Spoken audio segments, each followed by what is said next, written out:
So, good evening everyone. Nice to see you after 3 weeks in Eretz Israel. You know, Eretz Israel, the land of Israel, always rubs on people. I don't know how it did it this time to me, but I know that when you come back from Eretz Israel, something is rubbing on the faces of people. There is some kedusha, some light, some kind of shechina that follows you. The land of Israel is just a land of mysteries. It's amazing, amazing. Today now the American president, Mr. Obama, is now trying to pull some things that are not so much reasonable. Touching Jerusalem is not so good for him first. But we will see what will ensue. Apparently the relationship between America and Israel are becoming a little bit loose. Hopefully America was always the best country. I hope some good sense will go into the mind of the leaders, and when it comes to Jerusalem, at least they will have their hands off. There's no question about it that this is the time that God decided to give back the land of Israel to the Jewish people. Even though it was obtained through hands which were not so religious, but nevertheless we believe that according to the prophecy, I just read very recently that the Baal Shem Tov, the famed master of Hasidism, about 300 years ago or so, he said that Israel, in other words, the land of Israel, will open up for the Jewish people through the hands of people who are not so religious. Which means people who are, he calls them people from the Erev Rav, from the mixed. That's how we call the people who joined the Jewish people after they left Egypt. So that this kind of race is still with us, and they are posing some kind of spiritual problems, but nevertheless things were given in their hands, such as to start again the new phase in the re-establishment of the Jewish land. And this was done by Ben Gurion and his friends, and beginning with Herzl, and people who are not religious at all. So we might say that Chas v'Shalom, well, maybe that's not the real thing. We have good sources that clarify this issue, and they say that in fact this is the prophecy, that it was supposed to begin again after 2,000 years of exile. We'll start again, only it will start with people who are not so religious. Why is that? We shall see at the end. But in the meantime, we have no doubt that what was given to us in the land of Israel, such as Jerusalem, will not be given back. This is my belief.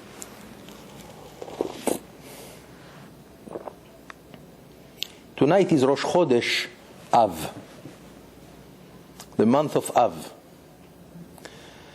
Everybody knows that the month of Av is the month which is not very much having to do with joy or happiness. This is known as the sad month. But to be very clear about it, it's not the whole month. In fact, in the middle of the month begins a time of great happiness, the 15th of Av. But up to the 10th of Av, or more precisely the 9th of Av, which is the day in which great tragedies happen to the Jewish people, as everyone who knows some of the history of the Jewish people knows, that on the 9th of Av, the first temple was destroyed in the year 586 before the Common Era by the Babylonian king Nebuchadnezzar. That was the first exile from the day the Jewish people entered the land of Israel under the leadership of Moshe and especially of Yehoshua, they didn't know the meaning of exile until the first fall of the state, of the land of Israel, into the hands of the Goyim, of its enemies. And that took time. The Jewish people, in the time of King Solomon, in the time of King David, in the time of many other kings, didn't know the meaning of being exiled. In the year 586, before the Common Era, the land of Israel was practically devastated by the enemy, the Babylonian enemy, as the prophecy said even before. According to the Bible, 40 years before the destruction of the temple and Jerusalem, the first destruction, was already predicted by Jeremiah 40 years before. He was going everywhere to announce what is going to come and trying to help the Jewish people to come back again to its heritage. As we know, of course, as our tradition says, that the reason why we lost the temple in the first time was because of the sins of Israel. What kind of sins? Our sages said that there were 3 cardinal sins which practically changed the spiritual aura of the Jewish people and brought them to that kind of end.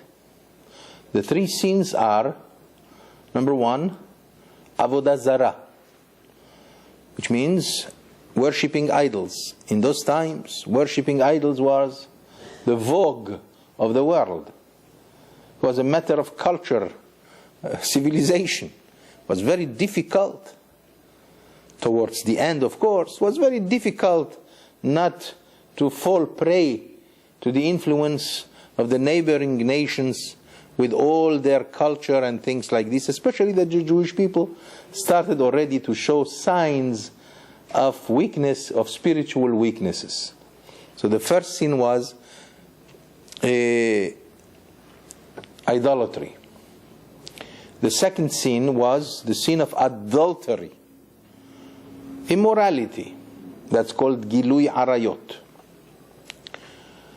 People were not anymore, the Jewish people was known up to that time as the nation of holiness, the nation who even by nature were known to be the cleanest nation, the nation with morals, ethics, especially when it comes to relationship between husband and wife, between men and women, and so forth.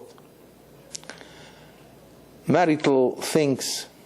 So, in the end, there were weaknesses in that, and in those times, the Jewish people, as great as they were, nevertheless, because there were some deficiencies in the ranks of the Jewish people, so since there is a rule that says, Israel arevim ze bazeh, the Jews are responsible one for another.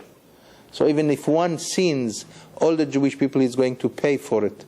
Not today, but in those ancient times, because the Jewish people were known as Am Kadosh, the nation of holiness.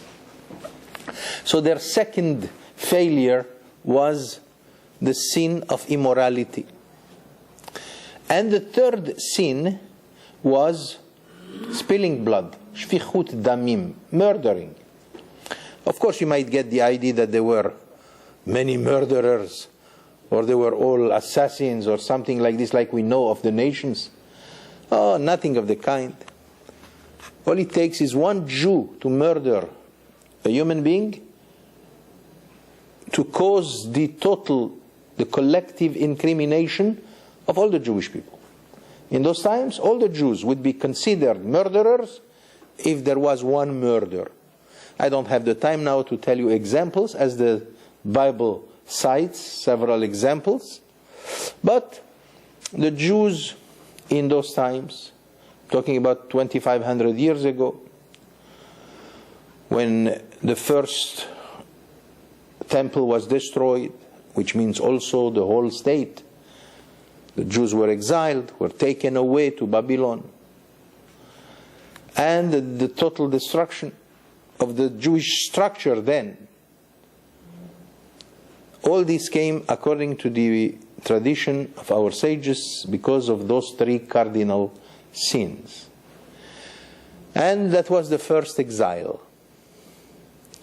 The Jewish exile, the first Jewish exile lasted how many years? Do you know? 70 years. That's all.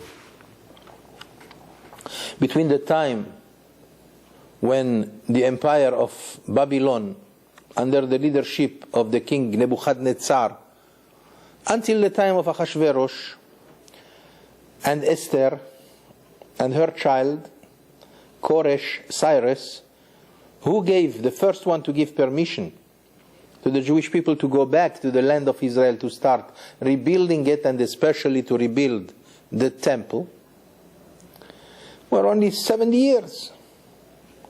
That's a very short time for an exile.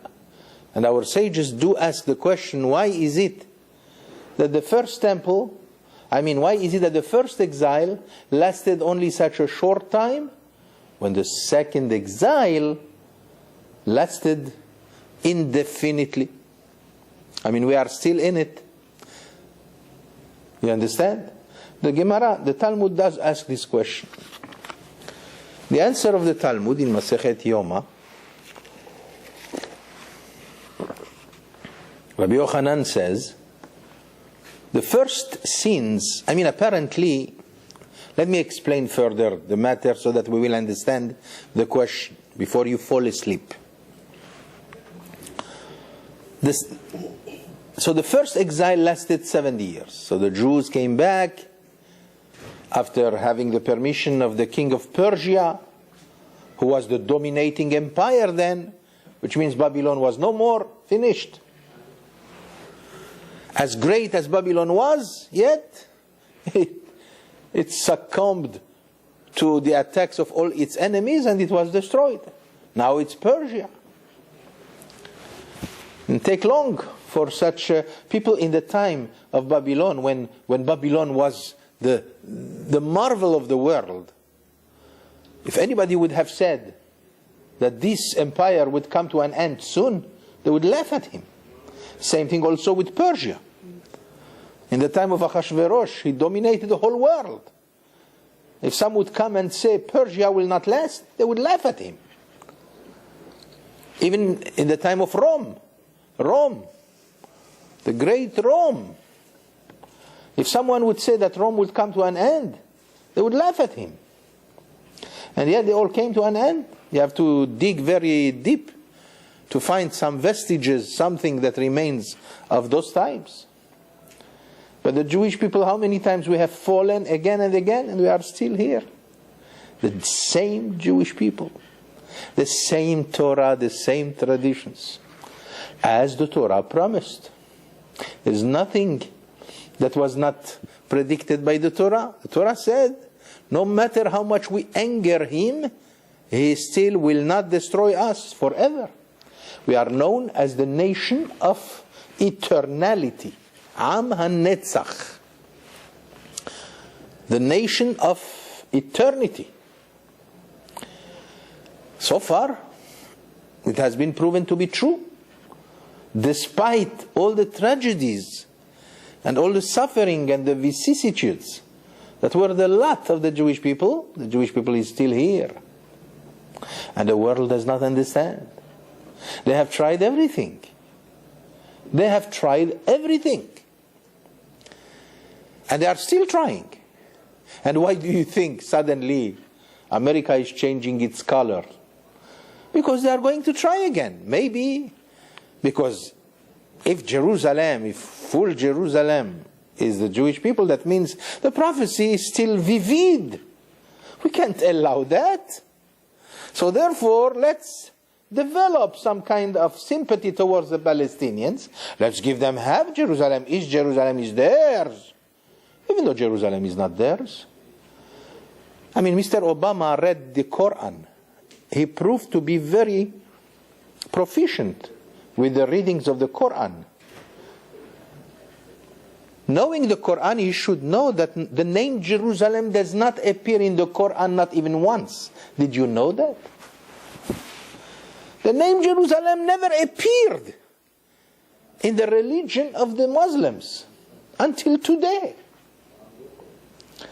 Just because the Jews, this is Mahmad Einehim, which means the darling of the Jewish people is Jerusalem. Knowing all the prophecies, and the nations know them, as I have explained to you in the past. So now they are going to hang on Jerusalem to prove that maybe they are still hanging on a hope. Maybe that's not that. Maybe we still have a chance to eradicate, if not the Jewish people per se, but perhaps the thought of Judaism. You give them half Jerusalem, it means you are like them. There's nothing special about you. They are still fighting this thought, but they are not going to succeed. Mystery of mysteries. Amazing how much the world keeps at it, with such devotion to try to eliminate us physically and spiritually. They will not succeed. They cannot succeed. If they were smart, they would rather adhere to the teachings of the Bible, who say very clearly that no matter how much the Jewish people angers God, God has promised already, saying the words, I'm going to quote them in Hebrew. לא מאסתים ולא געלתים לכלותם להפר בריתי איתם כי אני השם אלוקיהם. God says, no matter how much they will make me vomit on them, no matter how much they will disgust me or anger me, I still will not destroy them, because I am their God. And you understand what is derived from that. I am their God. You did not accept me as your, but I am their God. Every day they say, Shema Yisrael Hashem Elokeinu Hashem Echad. And as long as the Jewish people says, Shema Yisrael Hashem Elokeinu Hashem Echad, we have many faults, we make many errors, many mistakes. That is true, especially today. But still, we are still here alive to tell the world where is God and by whom God is. The second temple.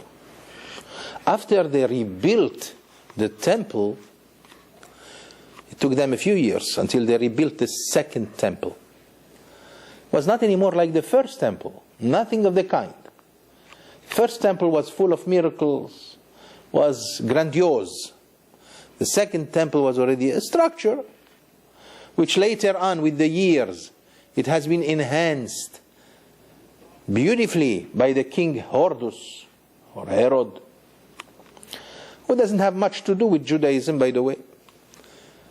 But the second temple is already a different story. But still, this meant the glory of the Jewish people. Still, this was the establishment that tells the world that the Jewish people is here.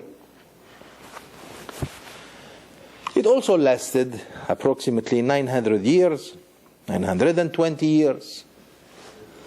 And then, unfortunately, the destruction came again, and the second exile ensued. And our sages said, why is it that we lost the second temple? Because, not anymore because of immorality, not anymore because of idolatry, not because of murder, like the 3 cardinal sins that I have cited before. Remember? The second destruction occurred because of what? Sinat Chinam. Because of vain hatred. Vain hatred.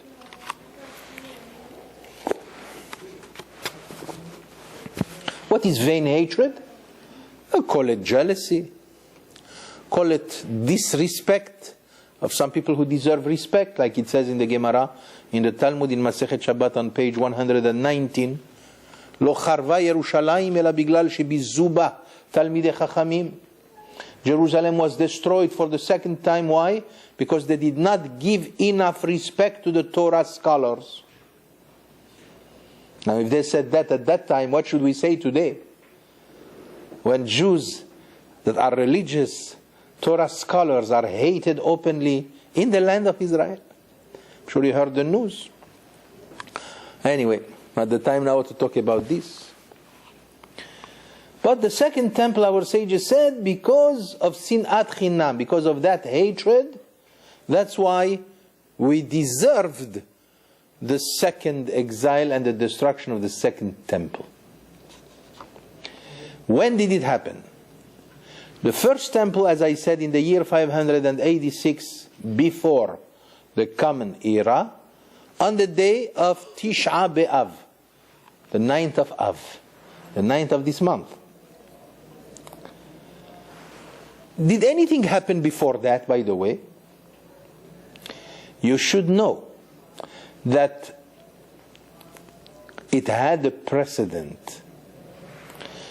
The precedent happened much before, long before, in the time when the Jewish people were in the desert, in the wilderness, and then when they decided to send spies to spy out the land of Israel, remember? Yeah. They came back and they brought a negative report. And that night, the Jewish people cried. The people of Israel cried. Cried out of desperation. It was lack of faith after what they have seen. Of course, to us it sounds awful. After seeing such great miracles, you don't have enough faith in God. But the matter of faith has to be discussed. It's a very tricky business. So we cannot accuse them. They were the greatest in our history. And yet, they committed the sin of speaking ill of the land of Israel when they were not supposed to do so, since the aim of everything, their liberation from Egypt and everything, was because of the promised land. That night when the Jewish people cried, because of the report of the spies, the 10 spies, of course I'm excluding 2 people, and that is Yehoshua bin Nun and Kalev ben Yefuneh. Those were the 2 righteous people who were not together with the rest of the spies. That night was the most tragic night in the history of the Jewish people. Because that night was the beginning of everything that's bad in the history of the Jewish people. That night was the night of Tisha B'Av. That night God said, if that's how you show your gratefulness to me, I assure you, no one of that generation will see the land of Israel. And therefore, people will keep on dying in the wilderness. And the night of Tisha B'Av, people dug their graves and slept in their graves, and many people did not get up in the morning.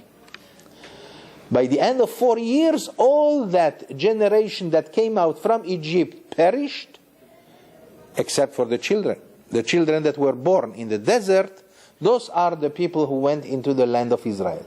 But those who came out from Egypt, they did not see the land of Israel, except Yehoshua bin Nun and Kalev ben Yefuneh, as everybody knows. This happened the night of Tisha B'Av. Our sages said that God said that night, Atem bechitem bechiyah shel chinam, Atem tivku bechiyah shel dorot. You cried tonight, the night of Tisha B'Av, the night of Av. You cried for nothing. From now on, every Tisha B'Av, for many generations you shall cry for good.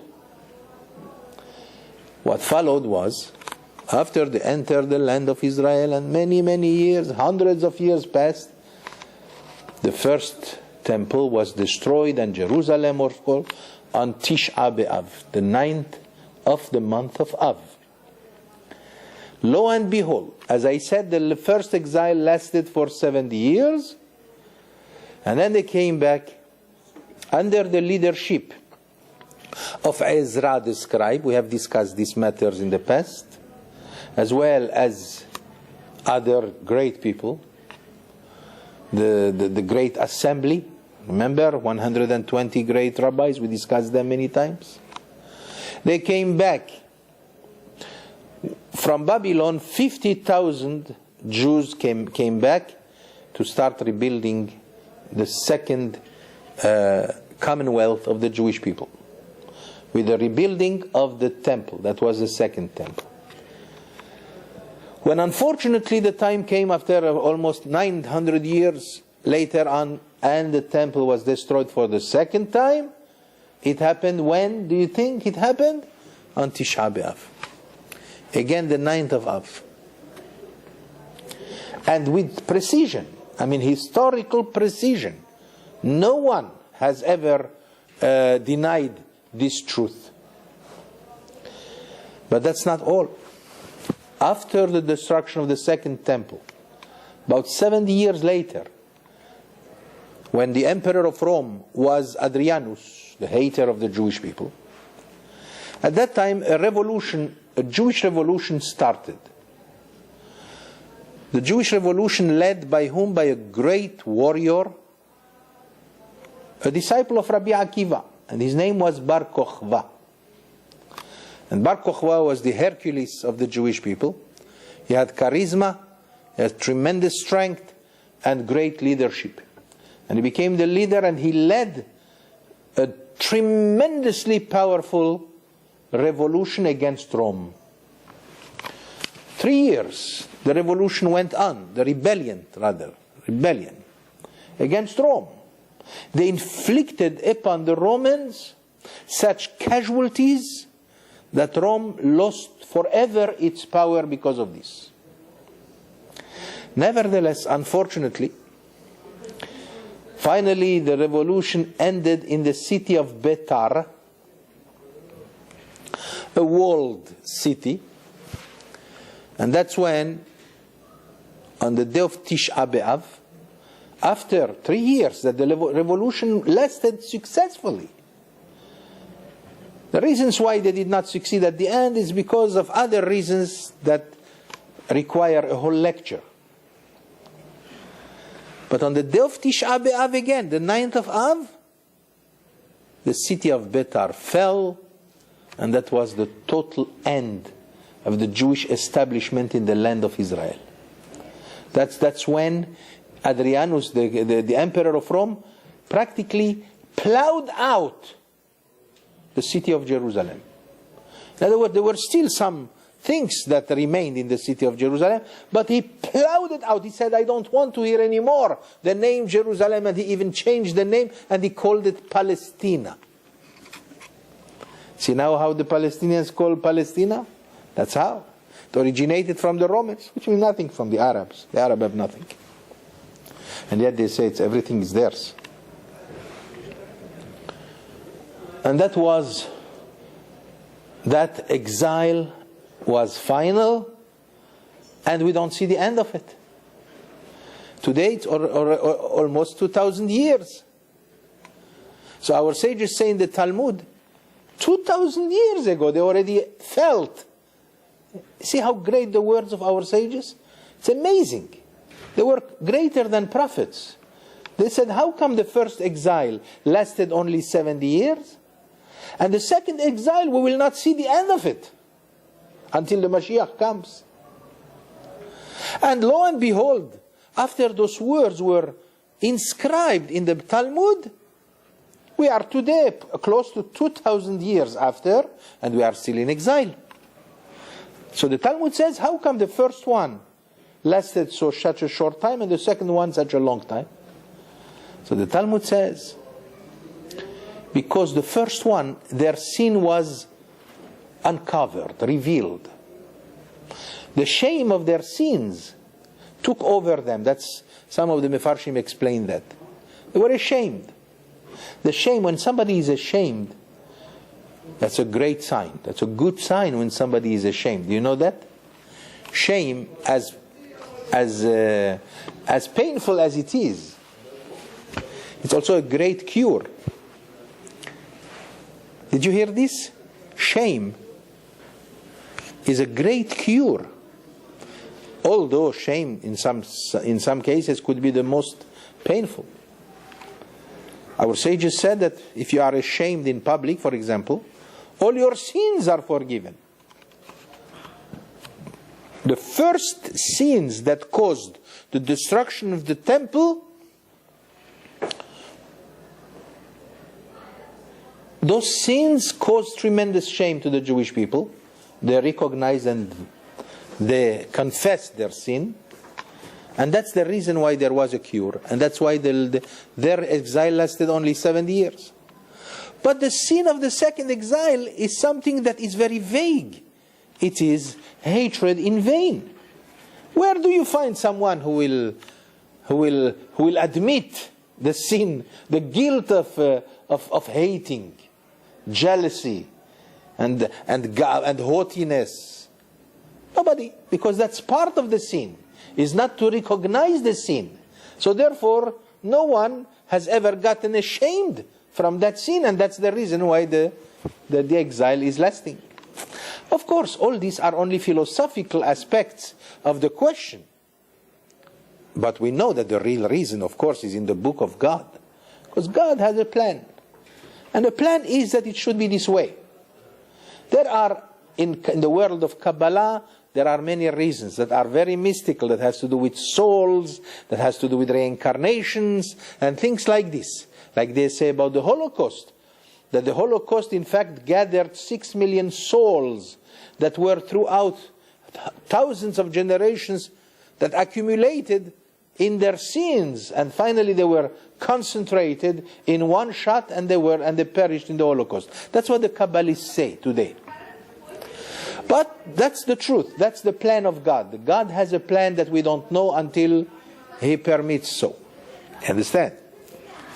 So, still, we are in exile. Some people, they are so used to the exile that if you tell them to go to Israel, it would be tantamount to tell them to lose everything they have.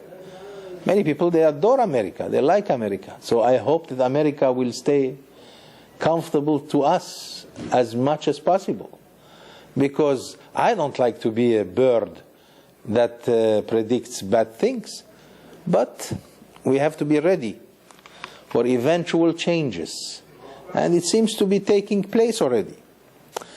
I guess that Jews who are careful should prepare themselves to times that might be not so comfortable for us. Not so comfortable for anyone in the world, by the way. It's called Chevle Mashiach, the pangs of the Messiah. We are at that time. We have many, many, many sources that indicate that this generation where we are is the generation that apparently could be the last one, could be the last before the Mashiach comes. In other words, I'm not here trying to predict anything. I'm not a prophet. But it seems that according to the sources, this is what seems to be the time, even according to some numerical, mathematical calculations made 250 years ago by the Vilna Gaon, and later on, even 100 years ago, by a very great sage from Tunis, Rabbi Moshe Khalifa HaKohen, who gave us a tremendous calculation, and he brought the number of 1948, which is the beginning of the modern state of Israel. Times are very dangerous, no question about it. Who knows what's going to be? Everybody knows that Israel, it's only a matter of time before Israel will have to do something against Iran. Who knows what will happen? Let's hope that HaKadosh Baruch Hu will have mercy on us and things will not be so rough. But rough times, we have to prepare for some rough times. No question about it. But I started this this talk by mentioning that tonight is Rosh Chodesh Av. Now you should know that there were many tragedies that happened in the month of in the 9th of Av, which is the day of mourning for the Jewish people. That's everybody knows that the 9th of Av next week is the national mourning day of the Jewish people, because we mourn for 2 temples that were destroyed, 2 establishments of the state of Israel, of the land of Israel. But that's not the only thing that happened. As I have said, even prior to that, when the Jews were in the wilderness, but even after we mentioned the destruction of the first temple, the destruction of the second temple, the destruction of Betar under the leadership of Bar Kokhba. All this happened on the 9th of Av. But that's not all. That's not all. Other things happened also in the 9th of Av, such as, for example, in 1492, the year of Columbus, right? When he discovered America. But not only Columbus discovered America in the year 1492. Something else happened in the history of the Jewish people. The expulsion of the Jews from Spain. And the final expulsion, the final edict to expel the Jewish people from Spain was on the 9th of Av by the King Ferdinand and his wife Isabel. Remember? But that's not all.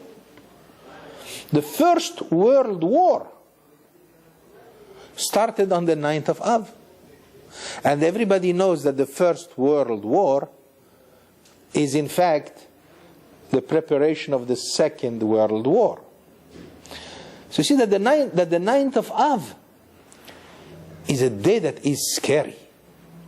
So scary that our sages say in the Talmud and Paskin in the Halakha that a Jew should try to avoid any judicial problem in court, if you have any, with a non-Jew. Because probably the non-Jew will win. Why? Because apparently the mazal, the good luck of the Jewish people, does not exist that much in those days. From Rosh Chodesh, from tonight till 9 days later on. If you have any business with the goy, don't. Because he might win. But anyway, it says that, for example, there are many restrictions these days. Those 9 days. And for many parts of the Jewish people, they start already from the 17th of Tammuz, which means 2 weeks ago. We already start by not shaving, by not taking a haircut. All these are, of course, mourning. Those are known, the 3 weeks that we call Ben HaMetzarim. As we have discussed, I think, sometimes in the past, that these are days, 3 weeks, that are quite dangerous. Why? Because the star of Israel is not very much shining. Because of the obscurity that is that emanates from the day of Tisha B'Av, the 9th of Av. You understand me? Huh? But I'm going to tell you something that is definitely going to change the atmosphere that we have created. So apparently the 9th of Av is a day, and in fact from Rosh Chodesh until the 9th of Av and even the 10th of Av, soon I'm going to tell you the difference between the 9th and the 10th. You know, both days are something to think about, because there is a dispute in the Talmud whether we should fast. You know, all the Jews fast on the day of Tisha B'Av, of the 9th of Av. When is the 9th of Av? Next week when? Wednesday, I think, right? Thursday. Oh, see, I'm not here yet. So, in ancient times, there was a big dispute, an argument about when should we fast. Should we fast on the 9th or on the 10th? Because apparently the temple was burning even during the 10th. But our sages decided, in fact there were some rabbis who said maybe we should fast 2 days. Because the burning started the 9th and ended after the 10th. So those are 2 days. But there is a rule in the Jewish law. אין גוזרים גזרה על הציבור שאינו יכול לעמוד בה. Jewish law cannot request from us things that are very difficult for people. It's known that it is difficult to fast for 2 days. Therefore, Jewish law cannot request that from us. So therefore, they had to decide which day. So there were those who said the 9th, and those who said the 10th. But the decision was made that the 9th is more important, because that's when it started, the burning of the temple. Which means the siege of the Romans started 6 months before, from the 10th of Tevet, which is also a day of fast. And then the Roman soldiers, finally they succeeded to pierce, to destroy the wall of Jerusalem on the 17th of Tammuz, 2 weeks ago. And that's why we fast on the 17th of Tammuz. For 3 weeks, the battles went on inside the city. Imagine the terrible misery and the killing, which culminated with the burning of the temple. Inside the temple, Jews were fighting like lions. Young Jews. They were fighting with such fury. Rome never got back to its original power after that. Rome would have given any payment not to continue that fight against the Jews, but it could not stop because of its prestige. They were so afraid that the world will know that they did not succeed, that they had to continue. They lost over 1 million legionnaires.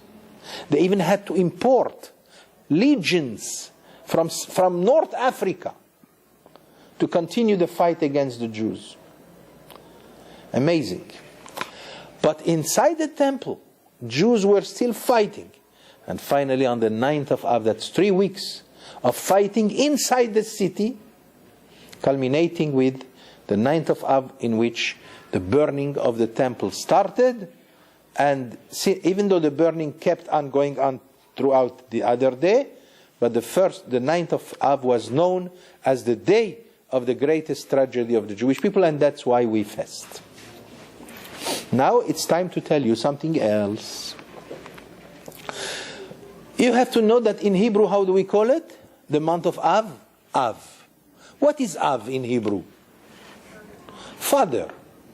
Why do we call this month, this nefarious month, why do we call it Av, the father?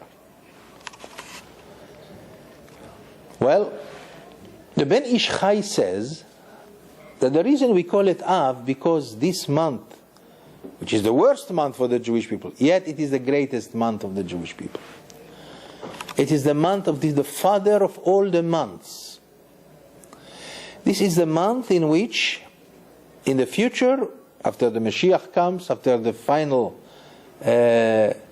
redemption, with the greatest holiday for the Jewish people, 3 weeks holiday, from Shiva Asar B'Tammuz to the 9th of Av. 3 weeks holiday. I hope they will let you work in those 3 weeks, doctor. 3 weeks. But it's called the father of all the months because there is a pasuk in Tehillim where it says Samechenu kimot initanu, which means there is a promise in the scriptures that from which you have suffered so much will become the source of the greatest happiness. The month of Av, according to the prophecy, will become the day, the month of the greatest events, happy events for the Jewish people. And that's why it's called Av. Also, it's called Av according to the Ben Ish Chai because until the Mashiach comes, the throne of God is missing some of the legs of the throne. Did you know this concept? Did you ever hear this concept? It says in the Torah, Ki yad al kesyah milchama l'Hashem ba'amalek midor dor. Which means, here is one verse of the Torah which says that the hand of Hashem, and it's not the usual name, Yud Ke Vav Ke. It's Yah, Yud Ke. In Kabbalah it is known that Yud Ke by itself is a harsh, is vindicative. But when the whole name of God is there, Yud Ke Vav Ke, it's rather compassion. This is a Kabbalistic concept. It's not easy to explain. But that in that verse we see Kesyah. The name of God comes only half, and also instead of saying Kiseh, in Hebrew Kiseh means the chair. But instead of putting the Aleph at the end to make it Kiseh, it's called Kes. The Aleph is missing. And in Kabbalah it's known that Yud Ke Vav Ke, which is the name of Hashem, the first part, Yud Ke, is harsh. That's sadness. But the last part is Vav and Ke. That's the source of power for happiness and joy. When the throne of God will be full again. When will the throne of God be full again? Our sages explain, as brought in that verse, that until the Mashiach comes, Amalek is in charge of the world. When you hear anti-Semitism, it means Amalek. Amalek are all the haters of the Jewish people. Those who wish us dead. They are known as Amalek. Including Haman. And Amalek himself in the time of the Jewish people in the wilderness, when they fought Amalek. And in the time of King Shaul. Amalek is still, when the name of Amalek is still alive in the world, the throne of God is half, and the name of God is half. When the Mashiach comes, it means after destroying completely Amalek, and anti-Semitism will disappear, and all the haters of the Jewish people will be crushed. That's when the throne of Hashem will regain its complete status, and the name of God will regain its full name, Yud Ke Vav Ke, and finally, no power on earth can hurt us no more. And all this is reflected on the word Av. The word Av, that is the month of Av, Aleph and Bet. The Aleph represents Adoshem. That's the name of God that will become complete when finally the Mashiach will come. And Bet, that's number 2, the 2 letters that are missing from the name of God. As we said, only Yah is there, and Vav and He are missing until the Mashiach comes, when Amalek will be totally destroyed. Iran is part of Amalek, if you know. As you know, Hitler also is Amalek himself, and so forth. And that's the reason why Av is considered to be the father of all the months, but it's only futuristic. Hopefully, and there is another tradition. When do you think the Mashiach is born? Do you know when he is born?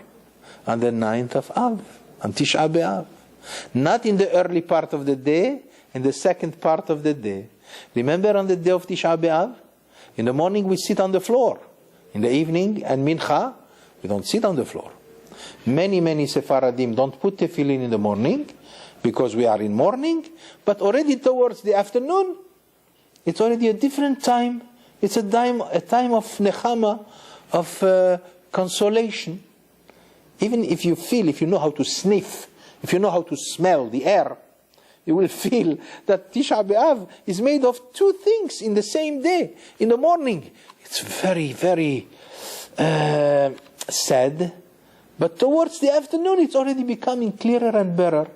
And in the morning, most of the Sephardim, in accordance with Maran, we don't put tefillin in the morning, except the Bukharian people, by the way, of today. They follow the Ben Ish Hai. Well, there is a reason. But those who follow Maran, most of the Jews, they will not put tefillin in the morning, but in the afternoon they will put tefillin, which means the tefillin is the glory of the Jewish people. That's known as the sign of royalty. In the morning we have no royalty because we are mourning for the destruction of our temple. In the evening we are recapturing our life. We are again alive. So we put tefillin again. We are back again. And from the afternoon, we feel already much better. It's an amazing, by the way, I don't know if you feel it or not. Try to feel it. Maybe after the knowledge of it, you will feel it. But it's amazing. The day of Tisha B'Av is a day of mystery. Unbelievable. But our sages said that towards the evening of Tisha B'Av, that's when the Mashiach is born. If, for example, the Mashiach is supposed to come in our generation, that means he's already born. If he is born, then you should be sure, you should know that he was born on Tisha B'Av, on the 9th of Av, in the afternoon. And that's a better time. Now, I cannot assure you, I cannot give you any certainty on anything. I cannot guarantee you anything, but it appears to be that we are in those times. What is happening in Israel makes what I am saying so much clearer. In America, we are still confused, we are dormant. Because America is still America, no matter how badly it is changing, but it is still America. But if you go to Israel, and if you know how to sniff, and if you know how to see, and if you know how to be aware, and if you know how to feel, you are going to feel things that are not normal. It's not normal what's going on. You know, it's unbelievable what's going on. But anyway, that is the point of Tisha B'Av. All this talk happened because of my friend Reuven. He asked me in the beginning, what do we do about meat in those days? All right.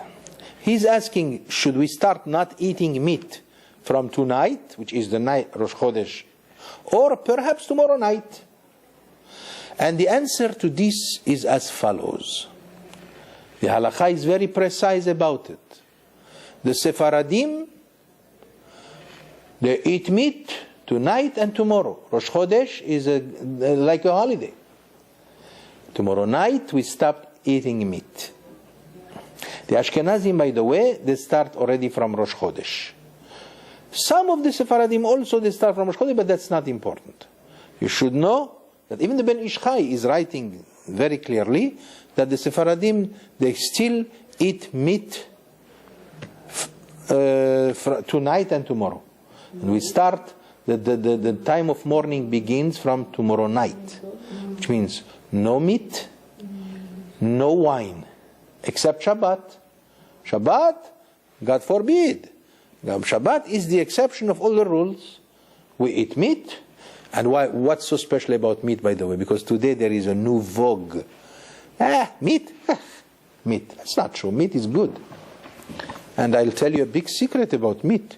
Our sages said, En simcha ella bebasar vayayin. There is no happiness except if you eat meat and drink wine. If you tell somebody today such a statement, they will stone you. That's how the age. But the truth is that, you know, that I did discuss this with the doctor alternative medicine, and he said, you know, that meat is essential to happiness. A person who does not eat meat at all, I hope nobody is a vegetarian, but if you are, don't worry, we can find a loophole for you. But the truth is that if someone, but you should know that meat is very essential to, is it vitamin B12? And it's very essential to feelings, to good feelings. In other words, depression, if somebody is very depressed, it's a good advice to give him meat. Don't you agree with me, doctor? I don't know. But that's what they say, that's what I was told, and that's what I read. And our sages are saying it openly. They say it. En simcha ella bebasar vayayin. You cannot be very happy if you don't eat meat and you don't drink wine. Wine, I understand, but meat? And today we can find that there is again another proof to the great authenticity in the words of our sages. Am I wrong or what? Huh? So therefore our sages decided that since this week, from Rosh Chodesh, after Rosh Chodesh, according to our tradition, the Sephardic tradition, after Rosh Chodesh, we start the time in which we don't eat meat. And by the way, anything that has to do with meat is forbidden. In Morocco, they used to say, we hide the knife. The knife is hidden, which means you cannot slaughter any animals. Nothing. In those days. But except Shabbat, of course. On Shabbat, the Maran says, the Shulchan Aruch says, you could eat as much as a King Solomon in his best time. You could fill up your table with as good as King Solomon's table when it comes to Shabbat. But immediately after Shabbat, we return again to the state of mourning until Tisha B'Av. Let me just give you a few more points regarding the halakha. And I'll tell you the truth, I was having in mind to talk about a different subject that has to do, but this we could talk about it next week maybe. Be'ezrat Hashem. But right now it's very important that you heard those things. So again, tomorrow Rosh Chodesh, eat meat. Tomorrow night, stop. You cannot eat for the whole week until Shabbat. This coming Shabbat is known as Shabbat Chazon, because we are going to read in it the Haftarah of Chazon Yeshayahu ben Amoz, the prediction of Yeshayahu, the prophet Yeshayahu, who predicted also the coming destruction of the first temple, And because of that we call it Shabbat Chazon. By the way, there are some limitations as far as taking a shower and so forth. It's not an easy subject. The Ashkenazim stopped already taking any shower from today. But I didn't say anything. But Shabbat, of course, you have to take a shower. Only you have to make sure that Shabbat, on Erev Shabbat, on this Friday evening, Friday after when you take your shower, take it not so warm. It has to be lukewarm. That's the halakha, the minhag in those days, to make a change, to make a difference on the days. And then again on Sunday. From Sunday, that's a problem this year. This year it's not easy. When Tisha B'Av falls on Sunday, for example, it's not a problem. Because most of the restrictions of Jewish law pertain to the week Shavua Shechalbo Tisha B'Av, the week in which Tisha B'Av falls. If it falls Sunday, you don't have the problem at all, because Sunday is already Tisha B'Av. After Sunday, it's over. But if, like this year, Tisha B'Av is going to fall on Thursday, that's a long week, because the whole week is full of restrictions. Full of restrictions. You cannot buy anything new, which this already started before. You cannot wash everything that you want. Showers must be restricted to a certain minimum. No meat, of course, no wine. I'm talking about from Sunday until after Tisha B'Av, the full week. It's a week that is a big problem. I don't want to mention some things because I don't want to give you a negative idea, but you should know that don't be surprised to hear that some people don't even change their socks. Of course, in places where it's very hot, maybe it is suggestible that they should, but I did experience that in some places in Israel. It was not so easy for me to absorb. But the truth is that that's a week in which the Jewish people has to show more sadness, and mostly one has to show concern about. Even though maybe we don't know how to feel, we have to learn how to feel for the destruction of the temple. If we want the re-establishment of the temple again, this is only as a result of feeling concerned and sad over the loss of our temple. For 2,000 years, the Jewish people were crying every Tisha B'Av. They sit on the floor and cry. And we sing. Not we don't sing, we chant the lamentations. Kinot.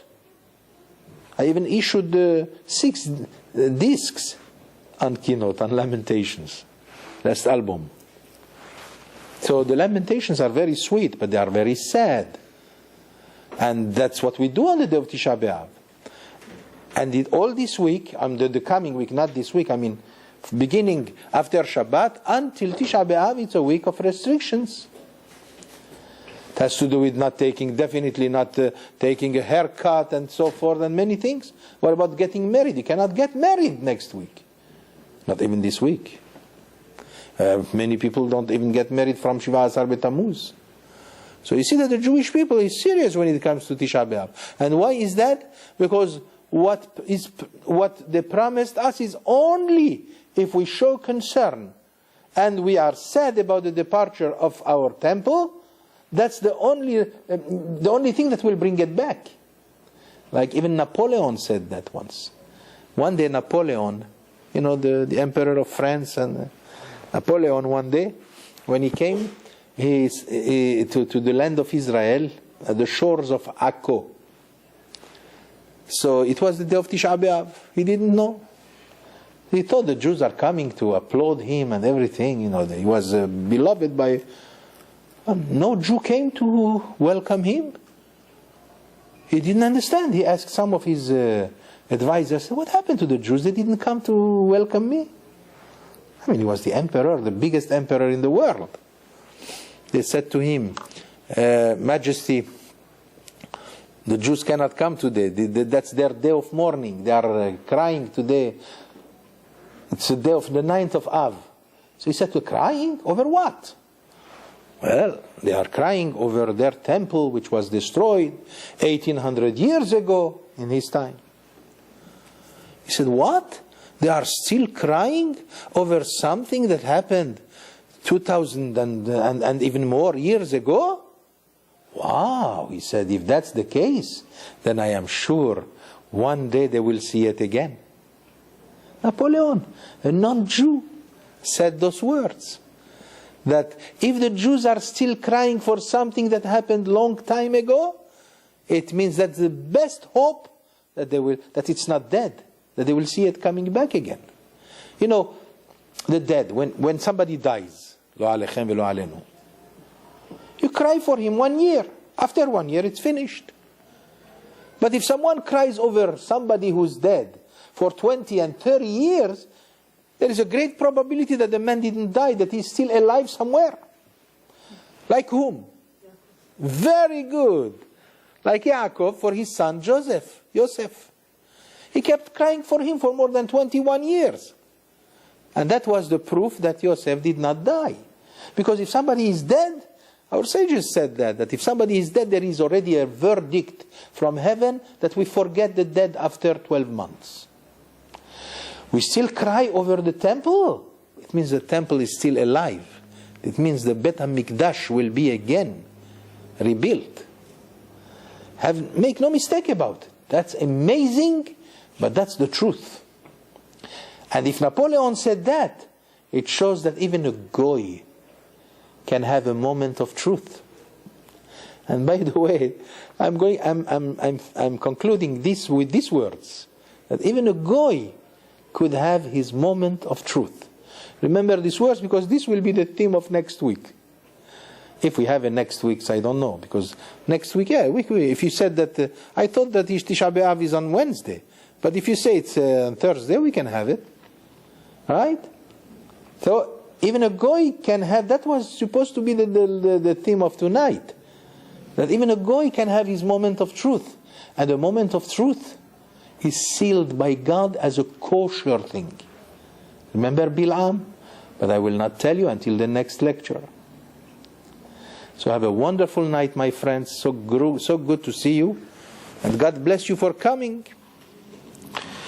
And I hope when we will see again the Bet HaMikdash rebuilt again, the coming of the Mashiach, and finally when the Jewish people is 100% happy, really happy. Amen.